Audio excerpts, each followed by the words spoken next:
안녕하세요. 파수꾼TV입니다. 파수꾼TV는 성경, 역사, 정치 분야, 진실을 탐구하는 채널입니다. 오늘은 우리나라 고인돌 등 청동기 유물을 살펴보면서 우리 조상의 기원이 어디서 비롯되었는지 한번 살펴볼까 합니다. 먼저 전 세계에 40%의 고인돌이 분포하고 있는 우리 한반도의 고인돌입니다. 제일 유명한 것이 강화도 부군리 탁자형 고인돌인데요. 저도 몇 번 가본 적이 있습니다. 크기도 상당하고요. 이런 고인돌을 북방식 고인돌이라고 하고요. 전라도 고창에 있는 이런 고인돌을 남방식이라고 합니다. 아무튼 전 세계의 거의 절반 가까이의 고인돌이 이 만주와 한반도에 분포하고 있으며 이것은 우리 고조선의 강력과도 일치하고 있습니다. 그러니까 우리 민족의 시원이 되는 고조선의 문화가 바로 이 고인돌과 밀접한 관련이 있다는 것이죠. 그런데 여러분, 우리나라처럼 이렇게 똑같이 생긴 고인돌이 이스라엘 요단강 인근 골란고원에도 빽빽하게 밀집되어 있다는 사실을 아세요? 바로 이러한 고인돌입니다. 우리나라 고인돌과 똑같이 생긴 고인돌이 이 지역에만 대략 4천여 개가 밀집되어 있습니다. 고인돌이 전 세계에 분포하고 있으니 우연의 일치겠지 하는 분도 계시겠지만 이 고인돌뿐만 아닙니다. 고인돌과 함께 출토되는 유물도 거의 비슷합니다.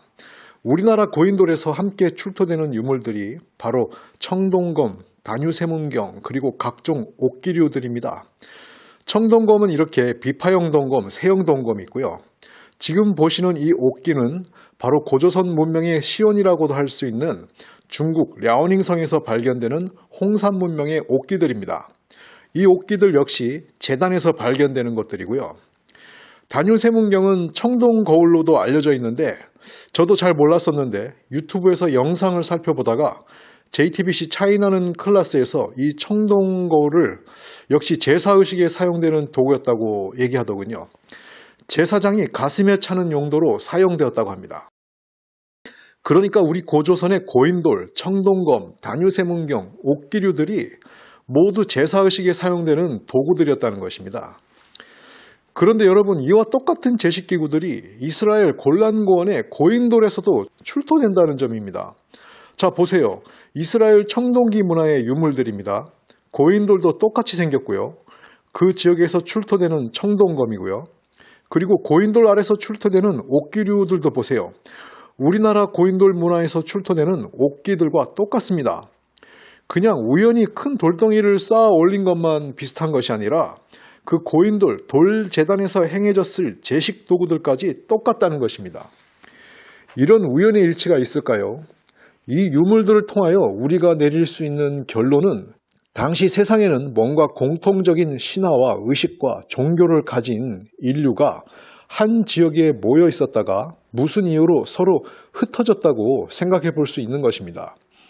우리는 학교에서 진화론에 세뇌되었기 때문에 이렇게 고대의 세계 도처에 발견되는 비슷한 양상의 문명을 보면 충격에 빠지고 의아해합니다. 미스테리라 생각하죠. 하지만 그렇지 않습니다. 성경의 기록대로 최초 한 곳에서 인류가 시작하여 그들의 공통의 의식과 문화 전승을 가지고 세계 도처로 흩어졌다고 생각하면 이런 미스테리는 자연스럽게 풀리게 됩니다. 우리가 학교에서 원시 인류는 전 세계에서 동시다발적으로 생겨서 그곳에 토착화되었다고 배워서 이러한 잘못된 토대 위에 교육을 받았기 때문에 고대 세계가 다 미스테리로 보이는 겁니다. 그런데 최근에는 유전자를 검사하다가 세포 내 미토콘드리아가 모계로부터만 유전이 되는 것을 알게 됐고 그것을 윗대로 추적하다 보니 세상의 인류는 단 한 명의 여성으로 시작되었다는 것이 밝혀졌습니다. 그것을 미토콘드리아 이부라고 하는데요. 엄청난 대발견인데 세상은 그냥 은근슬쩍 넘어갔어요. 왜? 그게 사실이면 성경의 기록도 사실이 되니까요.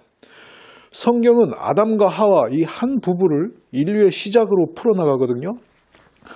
과학의 발달과 문명의 진보로 교만해진 인간들은 성경의 기록을 신화로 여기기 시작했죠. 하지만 과학을 더 자세히 들여다보니 성경이 맞다는 게 나오는 겁니다. 그래서 현재 세상 과학을 쥐고 있는 진화론자들이 어떻게 나왔냐면 인류는 대략 20만 년 전 아프리카의 한 여성에게서 시작되었다고 이렇게 수정을 했습니다. 그러니까 우리가 학교에서 배운 진화론도 새로운 발견, 새로운 연구 결과로 그 내용이 수도 없이 바뀌고 있는데 그 연대도 계속 줄어들고 있고 유전자 연구 결과는 속일 수가 없으니까 살짝 변형해서 인류는 20만 년 전 아프리카의 한 여성에서 출발했다고 어쩔 수 없이 논리를 펼치고 있는 것입니다. 아무튼 진화론 비판은 여기까지만 하고요. 다시 이스라엘과 우리나라 청동기 문명으로 다시 돌아오면요. 이전에도 말씀드렸다시피 고인돌만 똑같은 것이 아니라 거기서 사용되었을 제식 도구도 똑같습니다. 분명 공통의 조상과 공통의 종교 문명을 가지고 있었던 인류가 한 지역에서 함께 모여 살다가 세계 도처로 흩어진 것입니다. 그리고 이스라엘 골란고원에서 발견되는 이 청동기 유물들이 무슨 용도로 사용되었는지 그 정체가 무엇인지 알면 우리 고조선의 청동기 문명의 정체도 파악이 될 것입니다. 이스라엘 골란 평원이 어떤 곳이냐? 이는 성경을 보면 그 의문의 실타래가 풀리게 되는데요. 여기가 골란고원 지도상 위치입니다. 바로 이스라엘과 레바논의 국경지역 갈릴리 호수 인근인데요. 위쪽으로는 헤르몬산이 자리 잡고 있고요. 그 산으로부터 요단강이 흐르는데 그 변방 고원지대가 바로 골란고원입니다.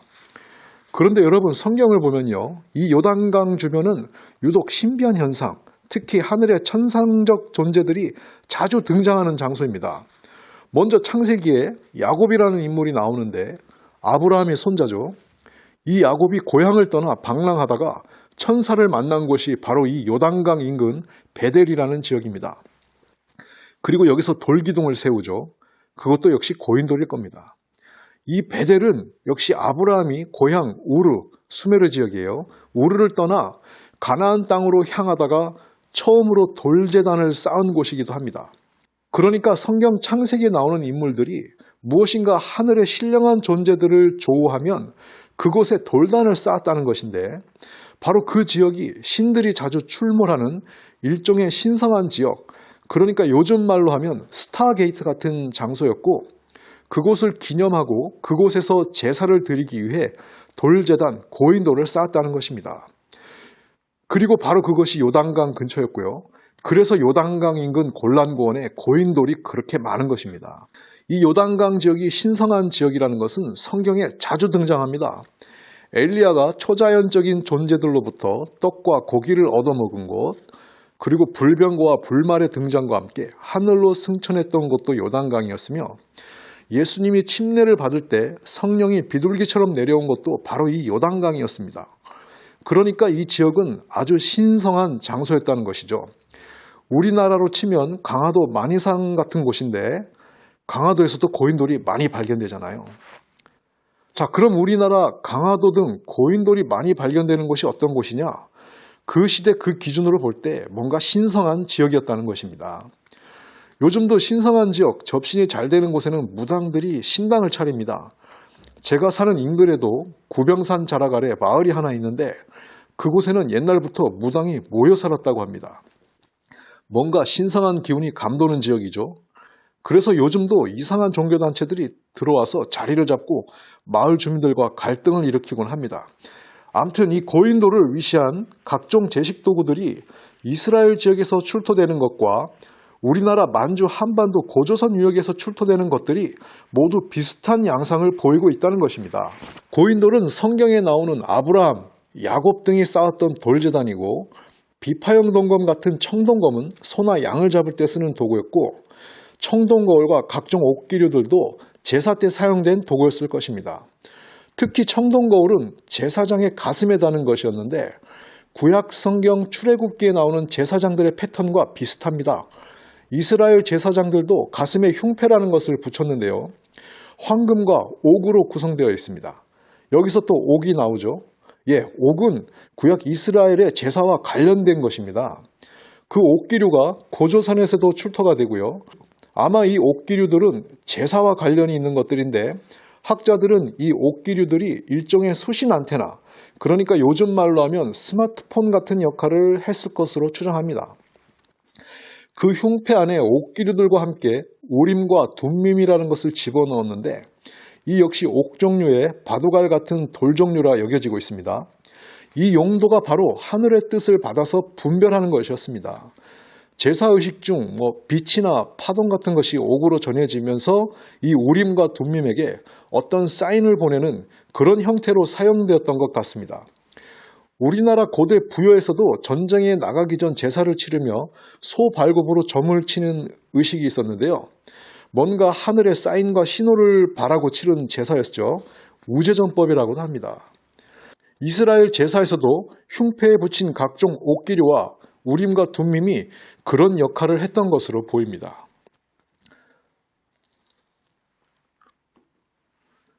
자, 마지막으로 제사장을 한번 살펴보겠습니다. 구약 성경에 나오는 제사장들을 잘 살펴보면 우리 고조선 사회의 제사장이었던 단군이 어떤 인물인지 약간은 그 실마리가 제공될 수 있다고 봅니다. 특히 구약 성경에서 눈여겨보아야 할 제사장이 하나 있는데 바로 멜기세덱이라는 인물입니다.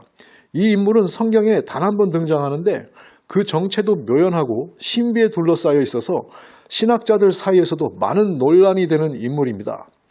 멜기세덱은 아브라함이 생전에 존재하던 제사장이었으며 이는 아브라함으로부터 모세에 이르러 히브리 백성 그리고 이스라엘의 제사법이 등장하기도 전에 이미 하나님께 제사를 드리던 제사장이었다고 성경은 기록하고 있습니다.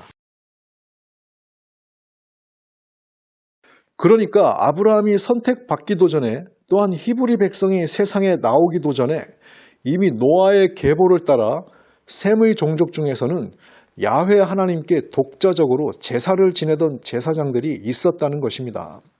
이 멜기세덱을 성경은 살렘 왕이요 제사장이라 표현하고 있습니다. 군장 국가의 왕이면서 제사장이었던 것입니다. 이게 누굽니까? 네, 바로 단군 왕검. 왕이면서 제사장이었습니다. 노아의 후손 중 셈 족속은 고대 근동에 문명을 일으키고 살았습니다. 그것을 세상의 학자들은 하도 기이해서 수메르 문명이라고 합니다. 수메르의 뜻이 무엇인지 아세요? 바로 셈 족속의 나라라는 뜻입니다. 수메르, 바로 셈의 나라. 이곳에는 아브라함이 선택받기도 전에 이미 부족을 이끌고 왕 같은 위치에서 유일신에게 제사를 지내던 제사장들이 존재했다는 것입니다. 이 시기가 바로 노아에서 아브라함에 이르는 BC 2300에서 2000년 사이입니다. 이 시기가 무슨 시기입니까? 삼국유사에 의하면 최초 단군 고조선이 성립한 시기와도 일치하는 기간입니다. 자, 이제 좁혀졌습니다. 단군 왕검이 누구일까요? 고대 수메르 지역에서 하늘의 제사 지내던 제사장이었다는 것입니다. 이 단군 왕검 복식을 보세요. 고대로부터 전해져 오는 것인데 수메르 문명의 제사장 복식과 아주 똑같습니다. 머리에는 그 빵 같은 모자, 온몸에는 월계수가 드리워져 있죠. 이 동그란 빵 모자는 현재 히브리 랍비들도 착용하는 복식입니다. 그러니까 단군 왕검은 바로 고대 수메르 지역에서 아브라함처럼 고향을 떠났던 제사장 중에 한 명일 가능성이 있다는 것입니다.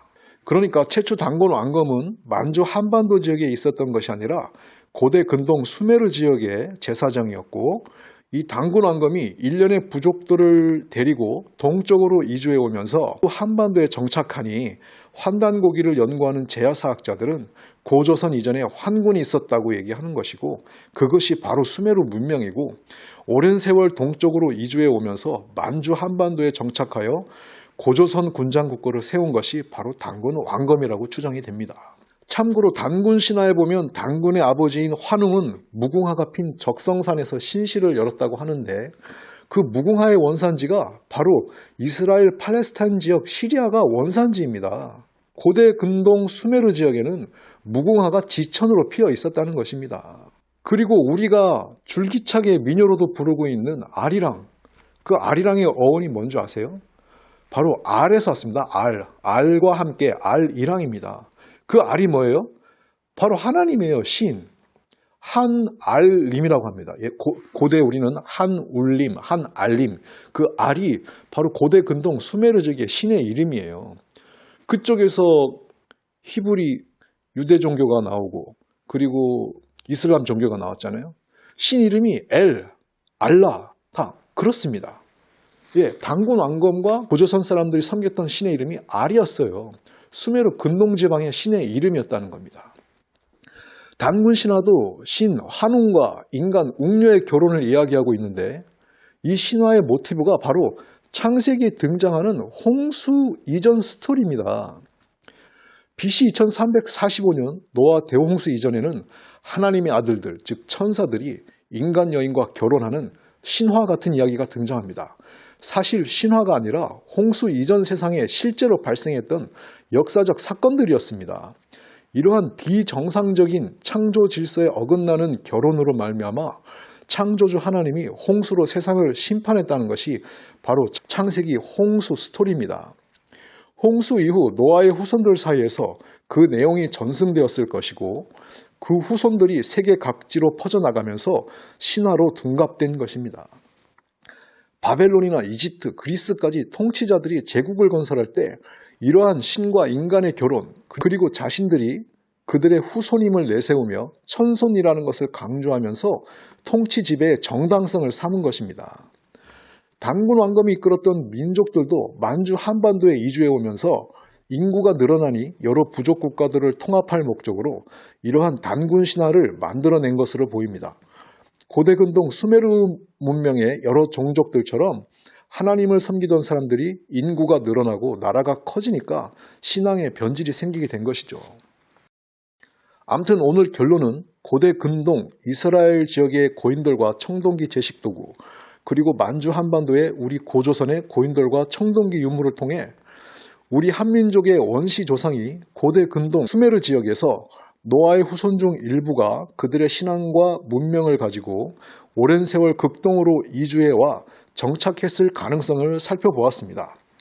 이것은 어디까지나 성경과 여러 가지 고고학적 관찰에 기반한 저의 가설과 추정임을 밝혀둡니다. 내용에 반론과 의문이 있다면 댓글 언제든지 환영하고요. 그리고 추가적인 보충 자료들과 근거들이 있다면 댓글에 달아주시면 다음 영상을 만드는데 참고하도록 하겠습니다. 파수꾼TV는 성경과 역사, 정치를 분석하여 진실을 추구하는 유튜브입니다. 여러분의 구독과 좋아요, 댓글은 저에게 큰 힘이 될 것입니다. 시청해 주셔서 감사하고요. 저는 다음 시간에 또 찾아뵙겠습니다.